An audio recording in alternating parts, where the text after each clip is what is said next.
Presentation की पहली slide आमतौर पर टाइटल स्लाइड कहलाती है, क्योंकि इस स्लाइड पर प्रेजेंटेशन का टाइटल या टॉपिक का नाम लिखते हैं। सब टाइटल या प्रेजेंटेशन बनाने वाले का नाम लिखा जाता है। जब आप पावर पॉइंट ओपन करते हैं, टाइटल स्लाइड पर आपको जो बॉक्स नज़र आ रहे हैं, इन बॉक्सेस को प्लेस होल्डर्स कहते हैं। इसमें आप अपनी टेक्स्ट लिखेंगे। किसी भी प्लेस होल्डर पर क्लिक करें। इस प्लेस होल्डर पर मुख्तलिफ पॉइंट्स बन जाएंगे। प्लेस होल्डर के किसी पॉइंट पर माउस का बायां बटन दबाकर रखें और माउस को हरकत देने से आप इस प्लेस होल्डर का साइज चेंज कर सकते हैं। इसी तरह आप अपने प्लेस होल्डर को स्लाइड पर मुख्तलिफ जगहों पर प्लेस कर सकते हैं।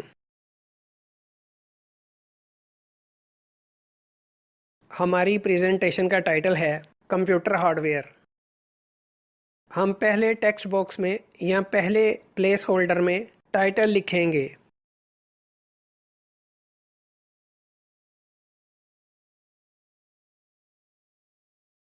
दूसरे प्लेस होल्डर में हम ऑथर का नाम यानी प्रेजेंटेशन बनाने वाले का नाम लिखेंगे।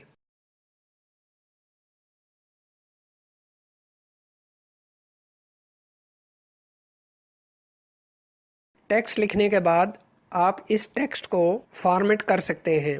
फॉर्मेट करने के लिए आप वही ऑप्शंस इस्तेमाल करेंगे जो आपने MS वर्ड में होम टैब में फ़ॉन्ट के ग्रुप से, पैराग्राफ के ग्रुप से इस्तेमाल की थी।